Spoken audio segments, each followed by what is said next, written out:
Pour cette série de courts-métrages YouTube, nous accompagnons l'exploitation agricole Tegethoff Agrar, située dans la région de la Saxe-Anhalt en Allemagne, tout le long d'une année agricole. Dans la première partie, nous avions, à la fin mars, présenté les travaux de printemps sur l'exploitation familiale. Dans la deuxième partie, nous avons ensuite présenté les travaux d'été en mettant l'accent sur la récolte de céréales. Avec cette troisième partie détaillée, nous sommes maintenant arrivés à l'automne et à la récolte des betteraves sucrières. Nous avons également un moment fort à vous présenter en exclusivité. Restez donc avec nous.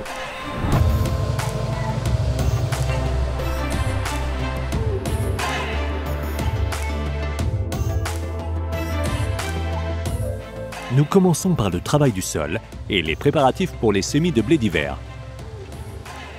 Ce tournage se déroule à la fin septembre et l'un des deux nouveaux Fendt 1050 Vario récemment arrivés effectue ses premières heures de travail pour Tegethoff.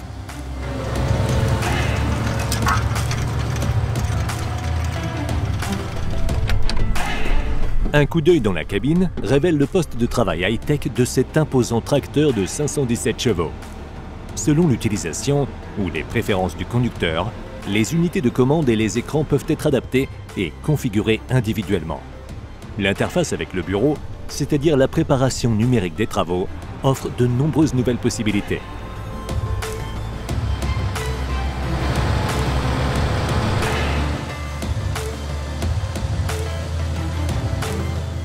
Ici, on lui a attelé un Allrounder Profiline de Kocherling.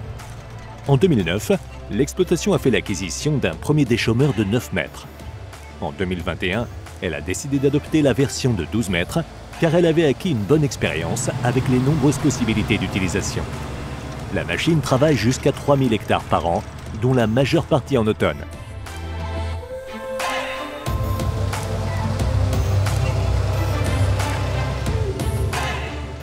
Un outil de travail puissant qui exige beaucoup du tracteur de traction lorsque le crossboard est abaissé. Comme son nom l'indique, la machine polyvalente Profiline peut être utilisée pour de nombreux travaux, mais chez Tegethoff Agrar, elle est surtout utilisée pour émietter finement les lits de semences. L'exploitation collabore avec Kocherling depuis longtemps. Il y a 20 ans déjà, elle utilisait le déchômeur lourd Vario à 8 poutres de cette entreprise de l'ouest de l'Allemagne.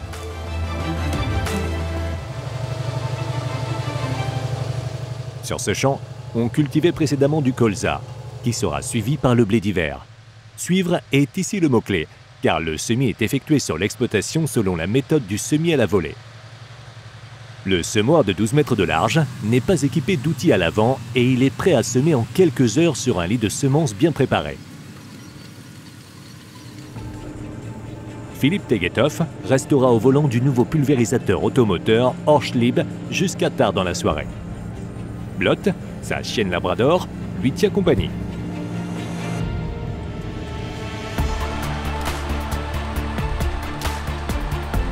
Il applique ici un traitement herbicide à large spectre sur le blé, qui est normalement la seule mesure phytosanitaire effectuée pour cette culture.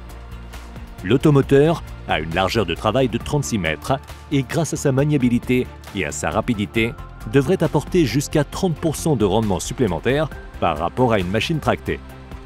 Les pulvérisateurs traînés sont cependant toujours utilisés par l'exploitation. Mais passons à la récolte des betteraves. Lors de la campagne 2022, l'exploitation a arraché au total 420 hectares répartis sur 13 parcelles. La sucrerie Pfeiffer & Langen de Konnern attribue aux agriculteurs des dates de livraison précoces, moyennes et tardives. De la date de livraison découle la date d'arrachage, qui se situe dans le meilleur des cas quelques jours avant la livraison. En effet, contrairement aux céréales, on peut encore s'attendre à une augmentation du rendement des betteraves jusqu'au moment de la récolte.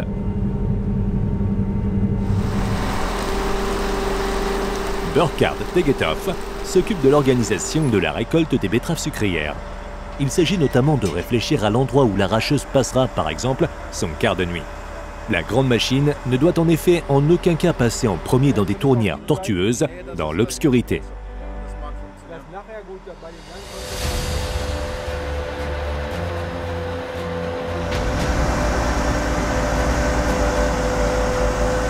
En fonction des conditions d'utilisation, la Ropa Tiger 6 de plus de 700 chevaux peut atteindre un rendement de 25 hectares en 24 heures. Cette saison, les rendements sont satisfaisants. Certes, ils varient entre 70 et 110 tonnes par hectare, mais la moyenne est de 85 tonnes, ce qui est nettement supérieur à la moyenne de la région.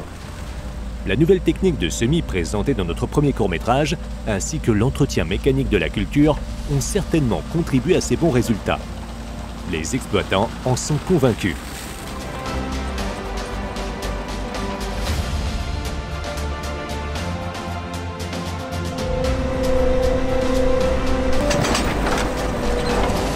Pour la récolte des betteraves sucrières, Tegethoff Agrar travaille avec 3 entrepreneurs différents.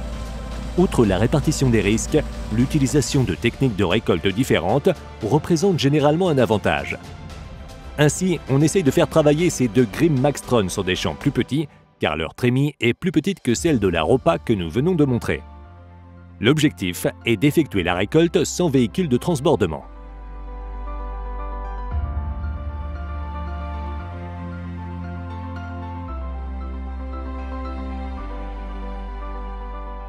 D'ailleurs, si l'on mettait dans un seul tas toutes les betteraves sucrières sorties de terre par Tegethoff pendant la campagne 2022, soit environ 35 000 tonnes, celui-ci mesurerait entre 4 et 5 km de long. La logistique de transport doit donc elle aussi mettre la main à la pâte. Ici aussi, la sucrerie prend part à l'organisation.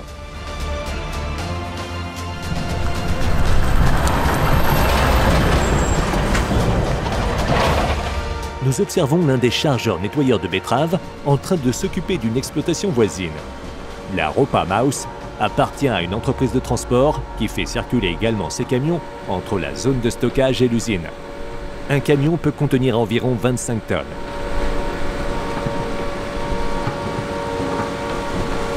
Jusqu'à 500 tonnes de betteraves sucrières par heure pourraient être acheminées vers l'usine. Cette valeur varie toutefois fortement en fonction des changements de site, des manœuvres ou de l'attente du prochain camion. Pendant la campagne, la Ropa Mouse travaille 24 heures sur 24 et 7 jours sur 7 avec des conducteurs qui se relaient. Si les températures baissent fortement, les zones de stockage sont recouvertes d'un film.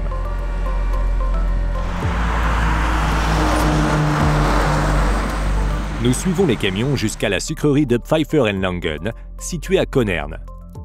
Tegethoff Agrar n'est qu'à une quinzaine de kilomètres de là. L'usine a été ouverte en 1993 et achète environ 90% des betteraves sucrières de Sachsen-Anhalt. La surface cultivée pour l'entreprise tourne autour de 30 000 hectares. Jusqu'à 40 camions par heure déversent leur cargaison sur l'immense zone de collecte de l'usine. C'est là qu'atterrissent les betteraves sucrières de Tegethoff Agrar. Le sucre qui en est issu est vendu dans les magasins d'alimentation, par exemple sous forme de sucre cristallisé.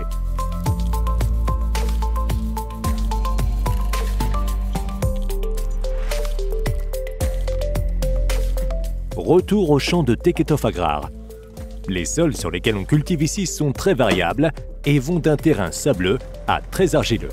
Dans le cadre de la réglementation allemande sur la fertilisation, il est obligatoire de prélever des échantillons de sol au moins tous les 6 ans. Outre l'analyse des éléments nutritifs de base, des prélèvements aléatoires ont lieu chaque année pour déterminer, entre autres, les oligo-éléments et la valeur N-, l'azote disponible.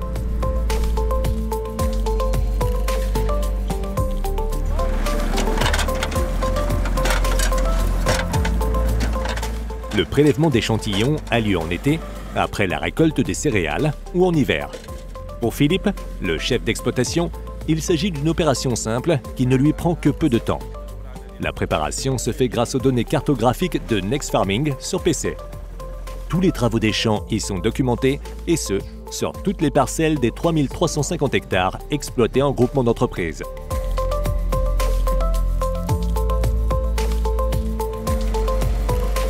Les échantillons de sol prélevés sont envoyés à un laboratoire accrédité pour y être analysés. Les résultats sont renvoyés sous forme numérique au logiciel de gestion de Next Farming, avec lequel Tegethoff Agrar travaille déjà depuis 2020. Les résultats peuvent y être traités individuellement et un calcul des besoins en nutriments peut y être effectué. Comme nous l'avons déjà présenté dans la première partie, ces résultats permettent de travailler les champs de manière très ciblée, différenciée et en préservant les ressources en fonction des différentes zones définies.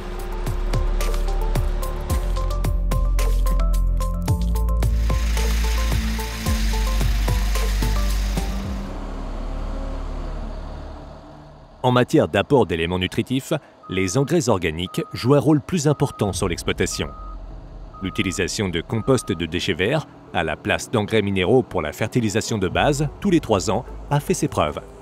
Ce compost est constitué de déchets de jardin et de parc et fournit des teneurs élevées en phosphore et en potasse, tout en augmentant la teneur en humus.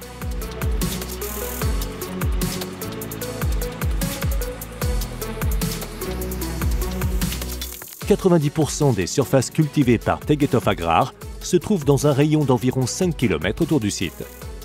Il n'est pas rare que les pluies, le vent et l'ensoleillement varient considérablement selon les 150 parcelles dont s'occupe l'exploitation. Afin de planifier de manière optimale, par exemple les mesures phytosanitaires, l'exploitation travaille avec ses propres stations météorologiques qui sont au nombre de 7. Des prévisions sur la pression des maladies y sont également établies automatiquement. Une démonstration très exclusive a pu être organisée à l'automne en collaboration avec le distributeur de matériel agricole Stegra et Claas. Nous sommes l'une des premières équipes de tournage à voir l'un des très rares Xerion édition limitée 25 ans et mieux encore, à pouvoir l'utiliser au champ.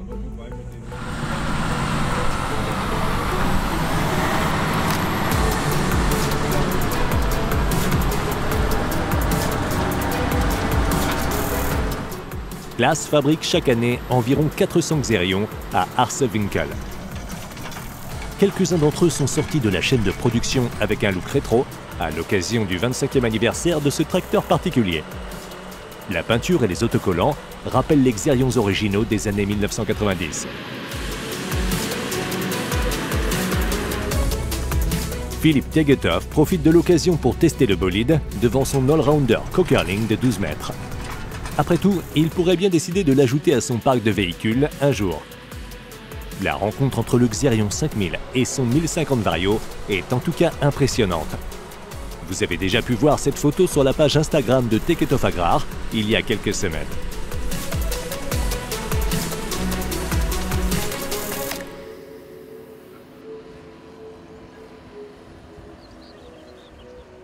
Notre long et passionnant tournage de l'exploitation agricole Tegethoff Agrar en Saxe-Anhalt touche à sa fin.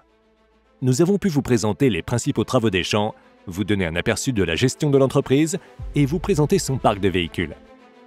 Nous tenons à remercier la famille Tegethoff ainsi que son partenaire, le fabricant de machines agricoles Kokerling, pour leur hospitalité et leur soutien. Faites-nous part de vos commentaires sur cette série de films, nous reviendrons très bientôt avec de nouveaux courts-métrages.